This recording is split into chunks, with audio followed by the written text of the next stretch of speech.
nitong kakampi. Itong Tamos, isa siyang honor. Kita niyo naman, 45 ang highest niya.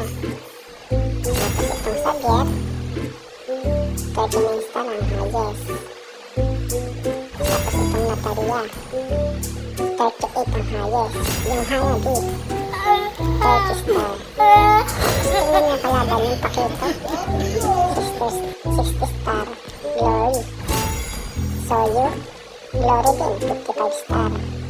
Tapos yung Moscow, 92 star. Grabe ang galing niya dito sa laban na ito.